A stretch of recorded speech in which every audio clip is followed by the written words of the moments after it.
नमस्कार, स्वागत है आप सभी का। आप देख रहे हैं केएस न्यूज इंडिया। आइए नजर डालते हैं आज की खबरों पर। गुरुवार को फिर से मिले मुजफ्फरनगर में 11 नए कोरोना संक्रमित। कुल संक्रमितों का आंकड़ा पहुंचा 105 पर।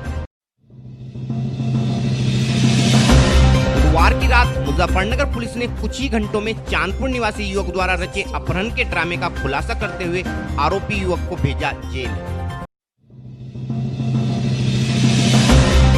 बुधवार की देर शाम मुजफ्फरनगर में तितावी क्षेत्र के गांव लड़वा में दो सहेलियों ने जहरीला पदार्थ खाकर की आत्महत्या। गुरुवार को मुजफ्फरनगर में जिलाधिकारी ने जनपद के रोजगार एवं कामगार बोर्ड के सदस्यों के साथ किया बैठक का आयोजन। गुरुवार को मुजफ्फरनगर में शिवसेना कार्यकर्ताओं ने काफी समय से अपना वेतन पाने के लिए दर-दर भटक रही सफाई कर्मियों की मांग को उठाते हुए प्रशासन को सौंपा ज्ञापन। समस्या का समाधान न होने पर दी भूख हड़ताल की चेतावनी।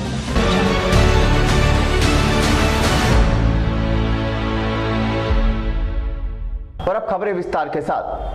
बुधवार को मुजफ्फरनगर में मात्र एक कोरोना संक्रमित मिलने के बाद गुरुवार को फिर से जनपद में कोरोना संक्रमण ने रफ्तार पकड़ ली है। गुरुवार को भी जनपद में फिर से 11 नए कोरोना संक्रमित पाए गए हैं। इन 11 संक्रमितों में से 10 अकेले मुजफ्फरनगर शहरी क्षेत्र से हैं, जिससे साफ पता चलता है कि मुजफ्फरनगर के बाजारों में भीड़ लगाई जनता व दुकानदार अपने साथ अपने घरों को कोरोना का जानलेवा वायरस भी लेकर जा रहे हैं तथा मुजफ्फरनगर जनपद को कोरोना के अंधे कुएं में धकेलने में अपना पूरा योगदान कर रहे हैं, क्योंकि इन सब बातों का ना तो मुजफ्फरनगर जनपद की जनता पर कोई असर पड़ता है तथा न ही दुकानदारों पर। सब के सब बिना किसी सुरक्षा साधनों के बाजार की भीड़ में कोरोना का आदान प्रदान करने में लगे हैं।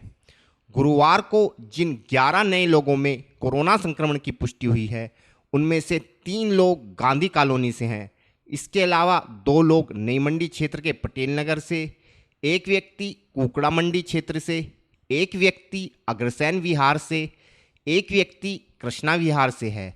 इसके अलावा मुजफ्फरनगर की सुजड़ू चुंगी चौकी पर तैनात एक पुलिसकर्मी में भी कोरोना संक्रमण की पुष्टि हुई है तथा एक व्यक्ति विद्युत विभाग व एक व्यक्ति मुजफ्फरनगर के खतौली क्षेत्र से कोरोना पॉजिटिव पाया गया है।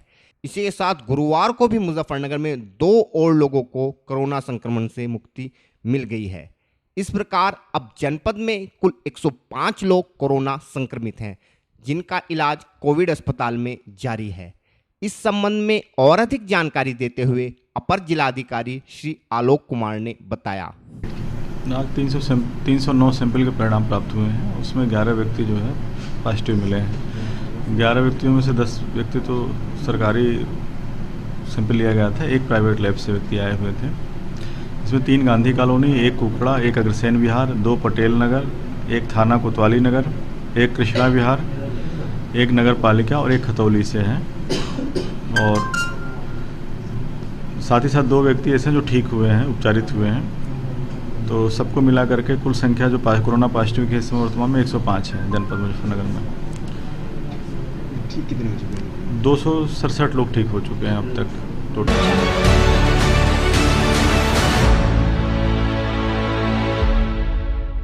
बुधवार की रात मुजफ्फरनगर में नई मंडी थाना क्षेत्र के गांव चांदपुर निवासी युवक राहुल ने अपने अपहरण का झूठा नाटक रचकर पुलिस को खूब दौड़ाया, लेकिन पुलिस की सूझबूझ व तत्परता के चलते पुलिस ने पूरे मामले का पटाक्षेप कर आरोपी युवक को हिरासत में लेते हुए जेल भेज दिया। हमारे संवाददाता को मिली जानकारी के अनुसार मुजफ्फरनगर के जानसठ रोड स्थित गांव चांदपुर निवासी युवक राहुल जानसठ रोड पर स्थित केके पेपर मिल में कार्य करता था। बुधवार की रात लगभग 9 बजे राहुल ने अपने परिजनों को फोन के माध्यम से सूचना दी कि कुछ बदमाशों ने उस पर चाकू व लाठी डंडों से हमला कर घायल कर दिया है, वह उसका पीछा कर रहे हैं तथा इन बदमाशों से जान बचाने हेतु वह एक खेत में छिपा है। जिसके बाद राहुल के परिजन तुरंत बताए गए स्थान पर पहुंचे तो सड़क किनारे से जा रहे कच्चे रास्ते पर करीब 100 मीटर अंदर राहुल की मोटरसाइकिल लावारिस अवस्था में पड़ी मिली। घटनास्थल पर पहुंचने के बाद जब परिजनों ने पुनः राहुल को फोन किया तो राहुल ने बताया कि बदमाश उसका अपहरण कर उसे कार की डिग्गी में डालकर ले जा रहे हैं। इस संबंध में जानकारी देते हुए राहुल के परिजनों ने बताया। मेरा नाम सुरेंद्र पाल है। सुरेंद्र जी, क्या मामला हो गया? मामला ये हुआ है, वो लड़का के पेपर मिल में काम कर रहा था फिलहाल, और वो यहाँ से चला है, और चलने के बाद यहाँ आने के बाद उसका बाइक का ये नहीं पता लगा उसे यहाँ अंदर कैसे ले गए। बाइक तो मिल गई, बाइक पे ब्लड लगा हुआ है और वहाँ नीचे धरती पे भी ब्लड लगा गिरा हुआ है। ये नहीं पता उसे कैसे लेके गए वहाँ। क्या नाम था उस लड़के का? कहाँ का रहने वाला था? संदीप कुमार, चांदपुर मखियाली का रहने वाला। तो यहाँ कौन सी फैक्ट्री में काम करता था? के पेपर मिल। के पेपर। तो आपकी बात कब हुई थी उससे? मेरी बात तो उससे 5 बजे हुई थी। अच्छा, तो अब आपको क्या सूचना मिली? कैसे? सूचना ऐसे मिली, उसके भाई के पास फ़ोन गया, उसके भाई से कॉन्टैक्ट करा, तब हमें सूचना मिली, तो सारे इकट्ठे हो गए। तो पुलिस आ गई यहाँ? पुलिस आ गई यहाँ पे मौके पर। अपहरण की सूचना पर पुलिस के आला अधिकारी डॉग स्क्वाड के साथ मौके पर पहुंचे तथा घटनास्थल की बारीकी से छानबीन करते हुए राहुल के परिजनों से पूछताछ की।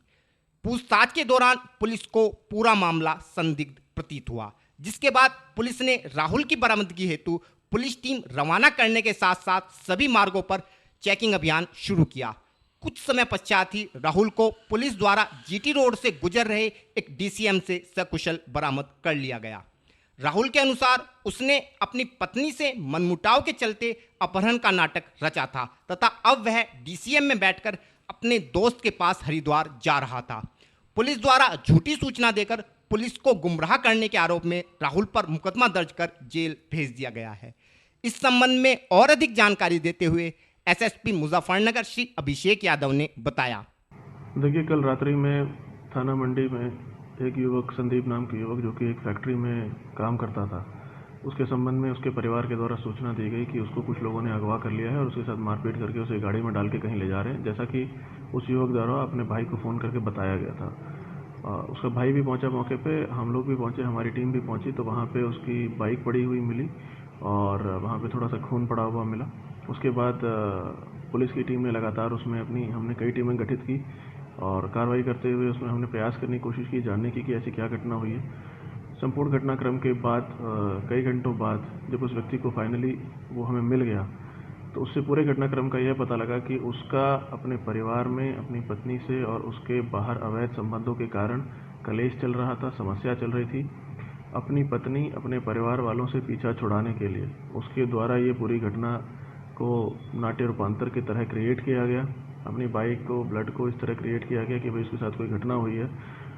उसका पूरा उद्देश्य ये था कि वो बाद में जाके हरिद्वार में अपना चुपचाप नौकरी करता, परिवार व पत्नी व सभी लोगों से दूर रहते हुए, और यहाँ पे उसके अपहरण का मुकदमा लिखा जाता, जिसमें पुलिस उसको ढूंढती। परिवार वालों को लगता कि कोई अपहरण करके उसको ले गया है या उसकी हत्या कर दी गई है, जबकि वो स्वयं पूरी घटना उसके द्वारा घटित की गई थी। एक पूर्ण रूप से फर्जी और नाटकीय तरीके से उसने पूरी घटना को अंजाम दिया। वर्तमान में वो व्यक्ति पुलिस की गिरफ्त में है और उसे मुकदमा लिख के जेल भेजा जा रहा है।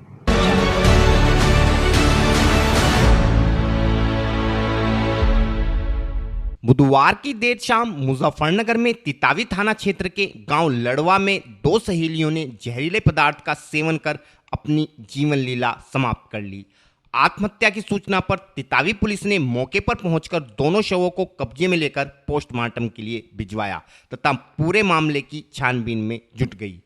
हमारे चैनल को मिली जानकारी के अनुसार तितावी क्षेत्र के लड़वा गांव की रहने वाली हिमांशी की मित्रता मेरठ में मवाना क्षेत्र के गांव जिजानपुर निवासी जूली से लगभग 10 वर्ष पूर्व उस समय हुई थी जब वह मेरठ के फलावदा में अपने मामा के यहाँ रहकर अपनी शिक्षा पूरी कर रही थी। यहाँ से शुरू हुई दोस्ती शीघ्र ही घनिष्ठ मित्रता में बदल गई तथा दोनों एक दूसरे के घर आने जाने लगी।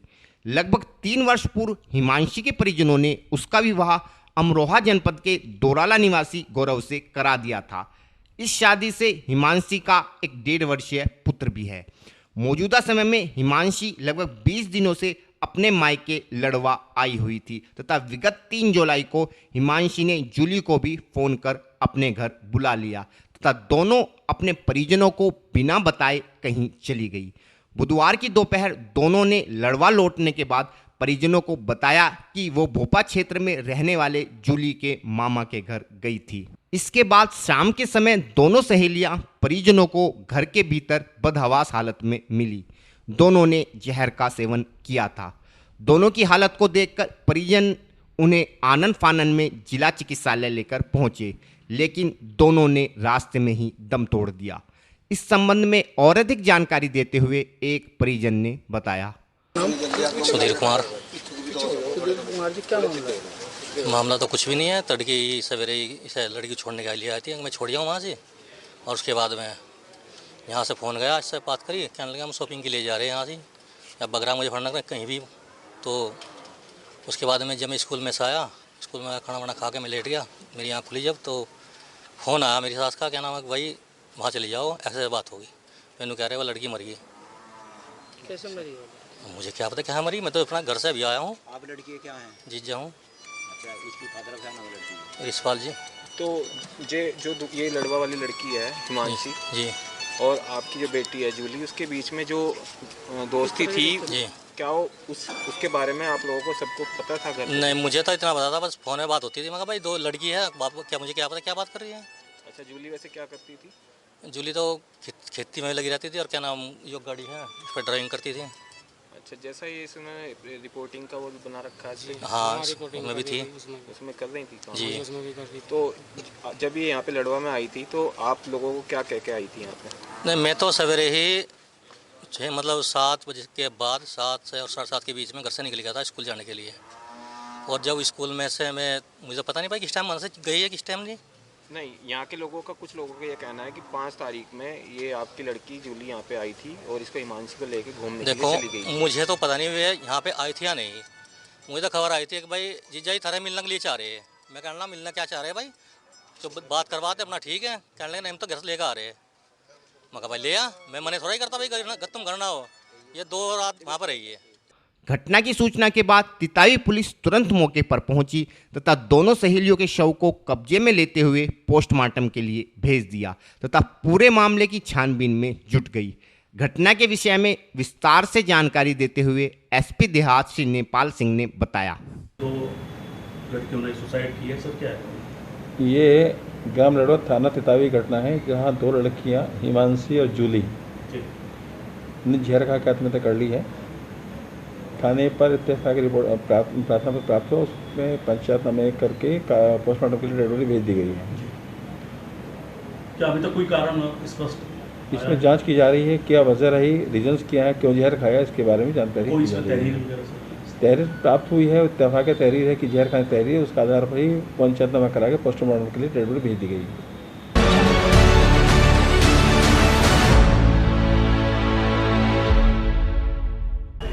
वक्त हो चला है केएस न्यूज इंडिया में एक छोटे से ब्रेक का।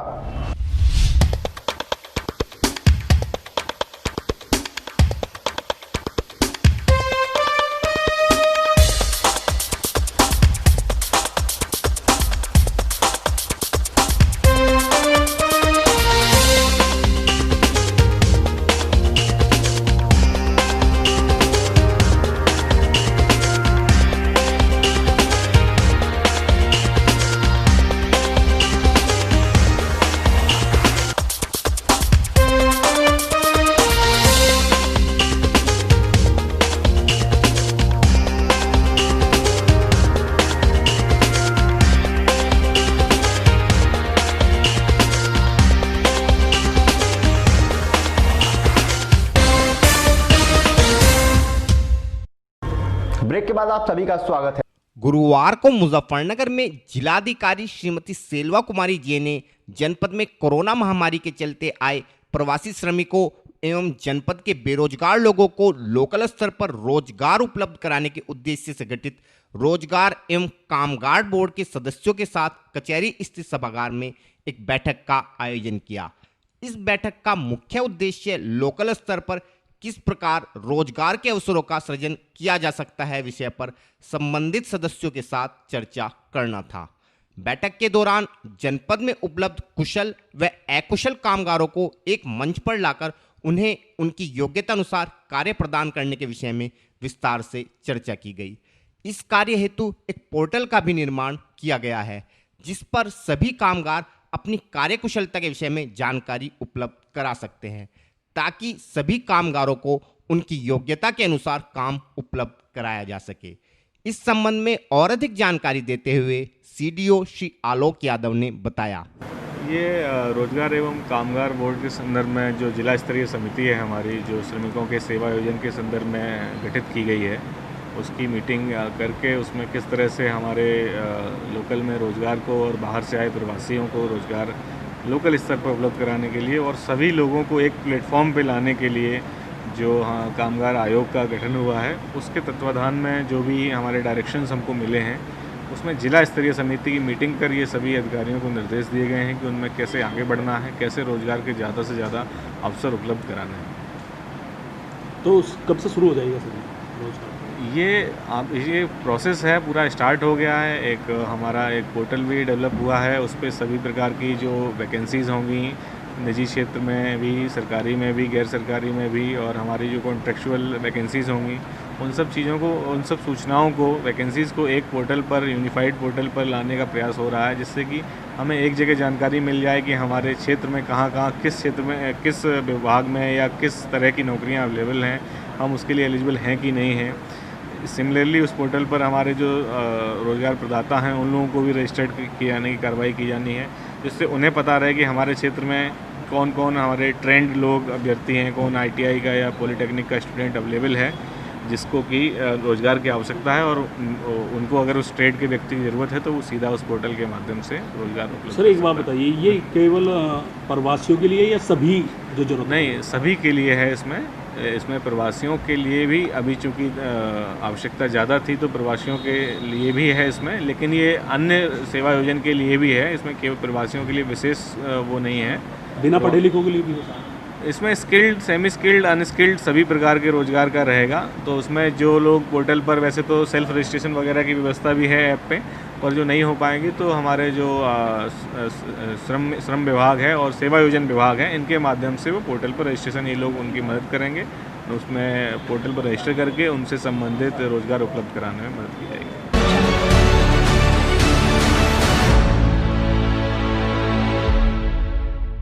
गुरुवार को मुजफ्फरनगर की दर्जनों सफाई कर्मी महिलाएं शिवसेना के जिला प्रमुख बिट्टू सिखेड़ा के नेतृत्व में कचहरी स्थित जिलाधिकारी कार्यालय पर पहुंची तथा नगर की A to Z कंपनी पर बकाया अपने 3 माह के वेतन की मांग को लेकर एक ज्ञापन जिलाधिकारी को सौंपा। इन महिलाओं का कहना था कि A to Z कंपनी के ठेकेदार इमरान द्वारा उनसे 20-20 हजार रुपये लेकर उन्हें काम पर लगाया गया था तथा 3 महीने तक काम कराने के बावजूद उन्हें एक भी रुपया नहीं दिया गया। इस संबंध में वो अनेकों बार अधिकारियों के चक्कर लगा चुकी हैं, लेकिन कोई भी अधिकारी उनकी मदद करने के लिए तैयार नहीं है। अब यदि सोमवार तक उनकी समस्या का समाधान नहीं हुआ तो वे जिलाधिकारी कार्यालय पर भूख हड़ताल करने के लिए विवश होंगी। इस संबंध में और अधिक जानकारी देते हुए शिवसेना जिला प्रमुख श्री बिट्टू सिखेड़ा ने बताया। DM कार्यालय आए हैं, DM महोदय से मिलने के लिए आए थे और ज्ञापन दिया है DM महोदय को कि हमारी जो बहन है ये A to Z कंपनी एक इमरान ठेकेदार के द्वारा इनको रखा गया था प्रति सफाई कर्मचारी के उसमें, और प्रति व्यक्ति 20-20 हज़ार रुपये लिए गए और 3-3 महीने हमारी इन बहनाओं से कार्य करवाया गया, कोई पैसा नहीं दिया गया।